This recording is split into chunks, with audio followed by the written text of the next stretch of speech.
Live from our 7 Tasmania studios, your nightly news with Kim Miller begins now.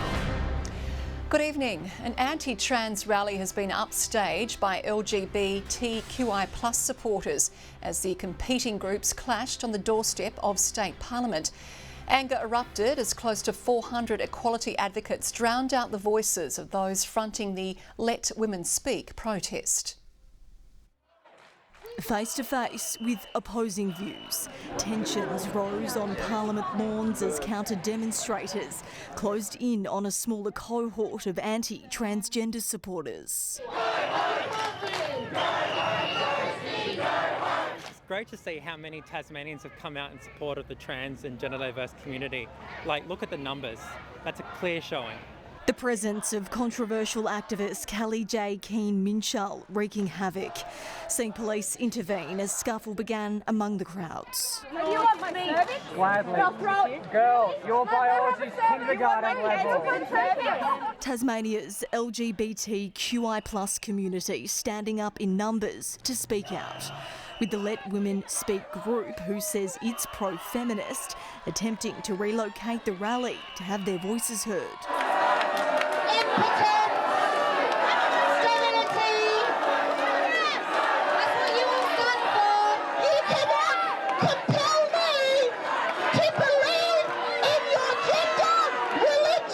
Hobart councillor Louise Elliott, in attendance, speaking out against the trans movement, met with disdain from equality advocates.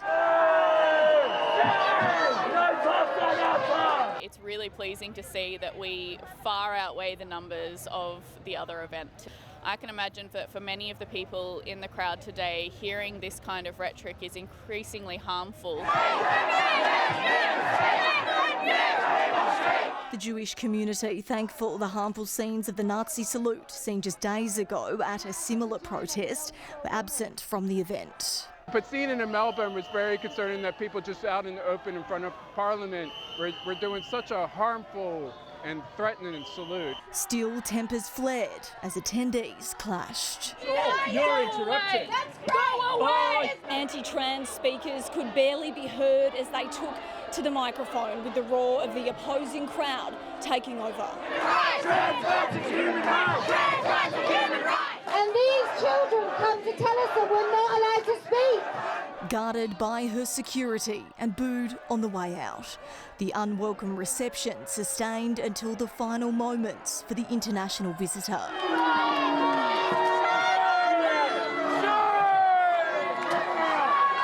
No arrests were made. Grace Evans, 7 Tasmania News. The Energy Minister has batted away claims in Parliament he lied about key energy policy.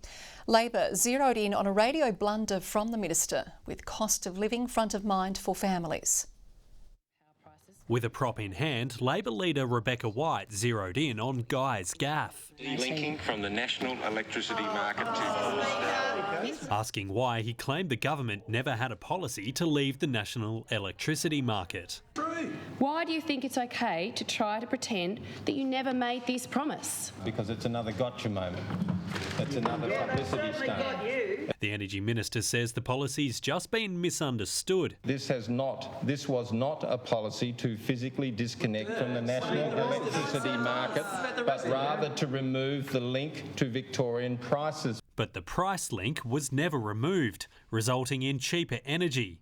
That is, until households and businesses were hit with an 11% rise last year. And energy analysts are tipping an even bigger bill shock later this year. Relief for some is on the way. This will really support many agricultural members of ours, as well as businesses like dry cleaners and some major hotels, those sorts of businesses that use a lot of energy. Guidelines finally released for hardship grants to commercial and industrial businesses. This funding will be available for those that have contracts from April last year through to 30 June this year. You're talking about the top end accommodation users and some big pubs that have big kitchens, those sort of things. So there'd be a lot of operators in the hospitality industry that benefit from this. For others, help is promised in state and federal budgets. Josh Duggan, 7 Tasmania News. Looking to calm fears about safety on buses, transit officers will patrol public transport. They'll be trialled in the south and be equipped with body-worn cameras aiming to reduce aggressive and offensive behaviour. This trial follows a similar one last year, and there had been calls to reintroduce them, with driver safety an ongoing problem in retention and recruitment. A major project on Hobart's eastern shore has been dealt a significant blow after Clarence Council voted to buy back land at Kangaroo Bay.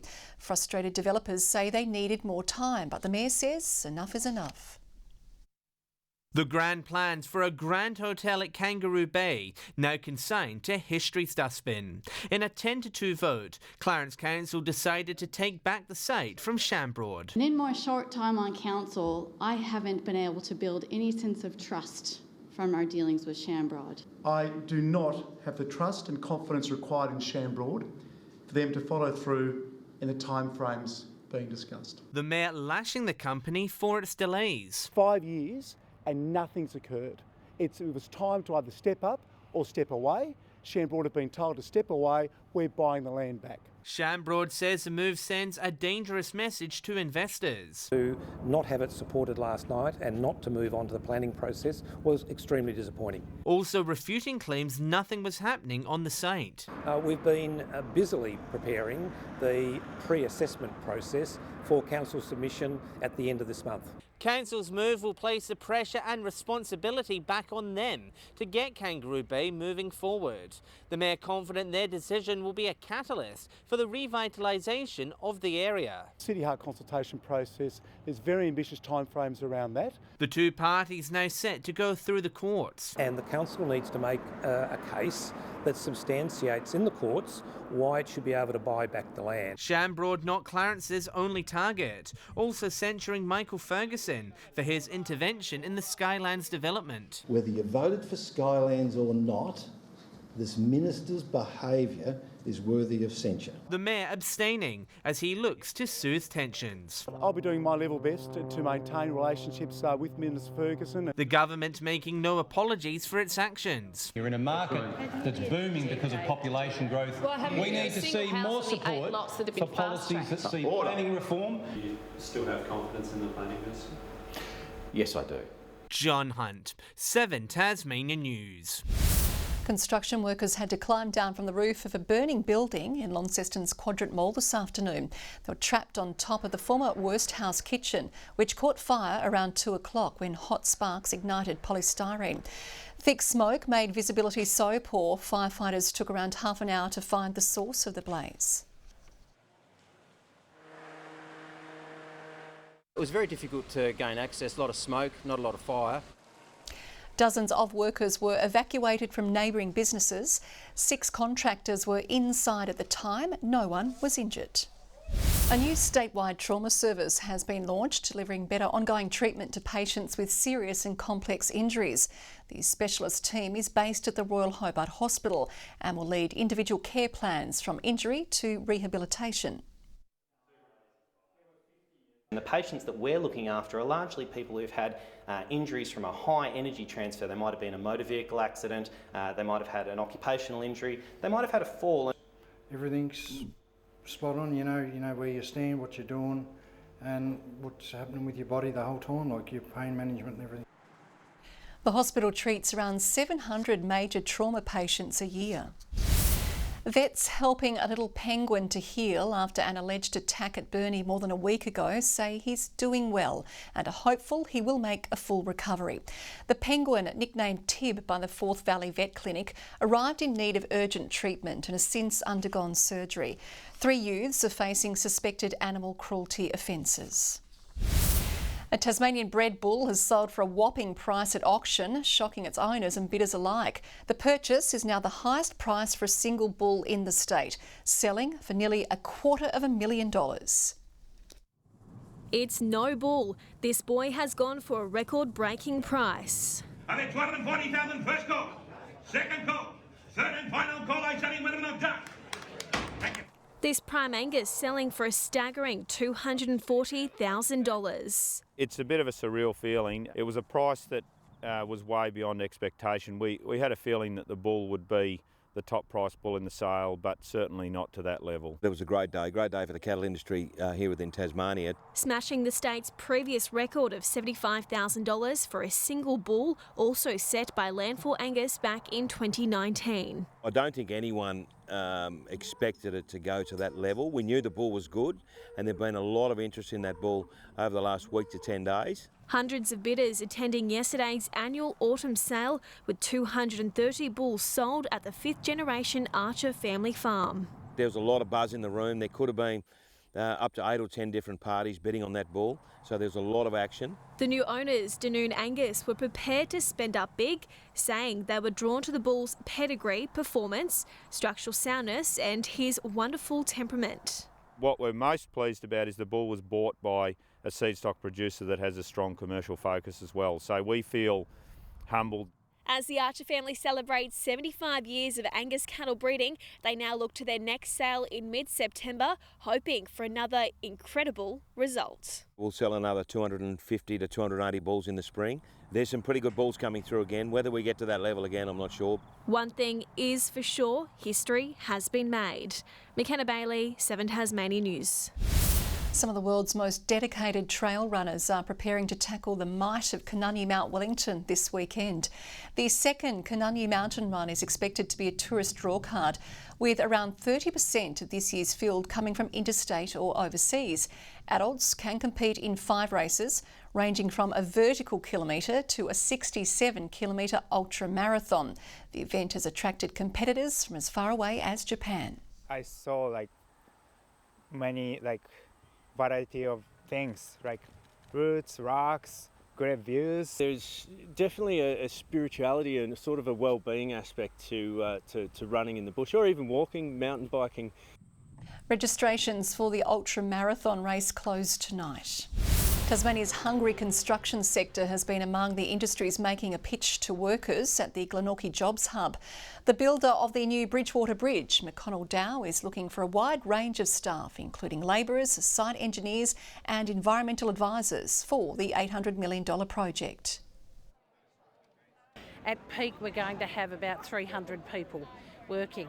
So we've made commitments to the local community and to the government here that will seek and find the local people we need. As soon as we cut the ribbon, even before we officially opened, people were approaching the employers here.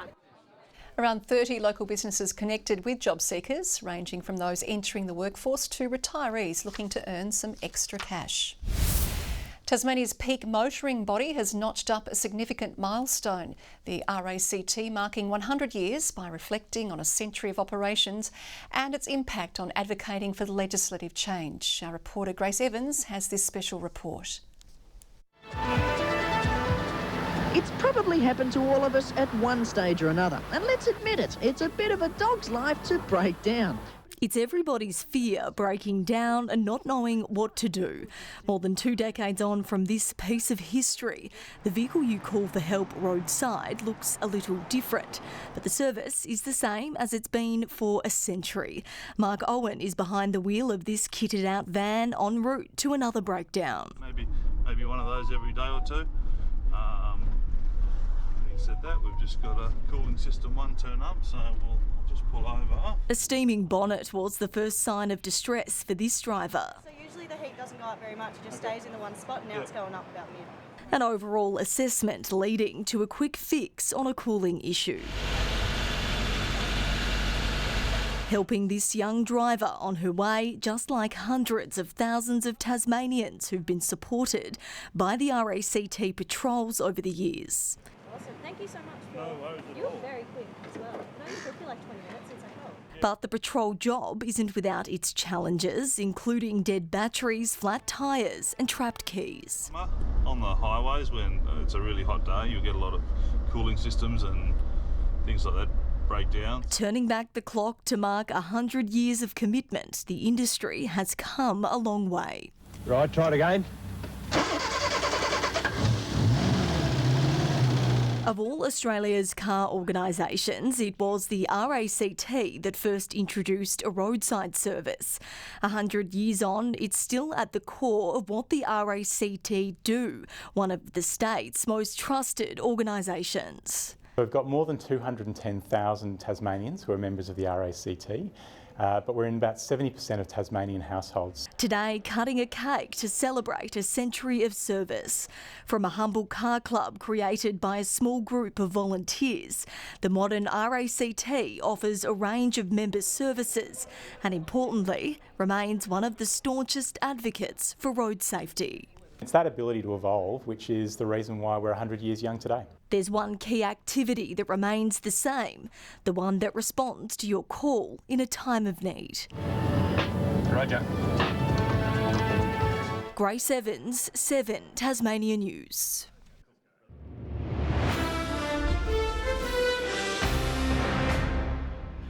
Hockey first tonight, and Derwent will be missing some of its best young players due to this week's Under-21s National Championships. They'll have Josh Mardell, though, who scored both of Derwent's goals in the weekend's 2-2 draw with Canterbury. Next up is OHA. Both sides have lost some senior talent. In the last few years, we've done pretty well. We've had some big games and finals against them and come out on top. But I think they've had a lot of change as well this year. His women's side will be under lights on Friday against Northwest Grads. They'll have some insight into what they're up against, having faced off in a pre-season practice match. Both teams, I guess, like to throw some overheads and use their 3D skills. So, yeah, I'm really looking forward to the opportunity. Canterbury beat Derwent 3-2 in round 1. 2 former AFL stars have lent their support to the Hobart Tigers, running a training session for the team last night. With a decision on its future pending, the club is becoming increasingly confident it will have the numbers to play in the SFL this year. An old Tiger stepping up to help keep the den open. Matthew Armstrong played for Fitzroy and North Melbourne, but says it all started here in Hobart. This club gave me my opportunity, to live my dream out. Playing Melbourne. He and former Port star Jay Schultz taking the reins of training, teaching the SFL side a few tricks of the professional trade. Teach them a little bit of a game plan, a little bit more in your face sort of tackling stuff. Really positive turnout from a number of new faces as well. Obviously keen to see what he has to offer their footy skills. Schultz in particular praised for his knowledge of the modern game. He's really up to speed with how it's all taught, and so it's very handy having him here. The turnout of around 20 players a godsend for the struggling club. With new faces out on the track, committee members say their chances of SFL survival have been boosted. We're optimistic that things are certainly looking a lot more positive than where they were, as recently as even a few days ago. We've got all these little juniors to come through. Like, we need to be here. Welcome news for staff and fans who were facing oblivion after the weekend's call to arms. This footy club means so much to so many people. I think you can see some of the supporters here behind me tonight. Really sad, mad and disappointed. They were the 3 words that came to mind when I was driving home, like crying, because I was upset. But then tonight, look at us. Yeah. John Hunt, 7 Tasmania News. Good evening. Hobart and Devonport 19 degrees today. Launceston and Burnie both 18. Now those temperatures might have been in the high teens, but it was a little bit colder to me. 19 was as warm as it got too. Also at Smithton and Flinders Island today. Lots of 18s around the state as well. Lyowini only managed 10 degrees after a chilly -3 to start things off. A little fog and frost over some parts today, but no rain as that high cloud moved across the state. Southeastern Australia found plenty of cloud. Some thunderstorms over Victoria and more cloud over the tropics, along with patches over the southeast and the north of Western Australia. Tomorrow's chart shows low pressure systems over the east and west of the nation, as a high over the Tasman sends a weak ridge over the east. East to southeasterly winds over our region tomorrow, reaching 30 knots over Bass Strait and the northeast. Variable winds down the lower east and south. No warnings, apart from it being chilly again tomorrow. Hobart 17 degrees, 19 for Geeveston, cloudy for Bothwell and 19. Launceston a top of 23 and a possible early shower, clearing 21 for Devonport, partly cloudy for Cressy, 22 the maximum. Burnie an early shower, possibly, a top of 20. 20 also the high for Strawn, but sunny there, and Curry a possible early shower and 20 degrees. St Helens showery and 19, 19 for Swansea, Orford 19 as well, with showers down the east coast. There's the UV. 3. That sits at a high 6 across the state. On to Thursday now, and fine and partly cloudy conditions apart from a few showers over the east and south. Another fine day on the cards on Friday, except for Strawn, maybe a shower there. And on Saturday, another possible shower in the west, otherwise fine. A lot warmer further north, with Perth expecting 31, a sunny 28 for Adelaide. Partly cloudy weather on the way for Melbourne and Sydney. 28 the top for Brisbane, with showers easing. 16 and partly cloudy right now in Hobart, 17 in Launceston, 17 as well in Devonport. And Kim, it's finally here, you beauty, beer o'clock. And that's cheers for today's news. We'll have updates throughout the evening. See you again tomorrow at 6. Good night.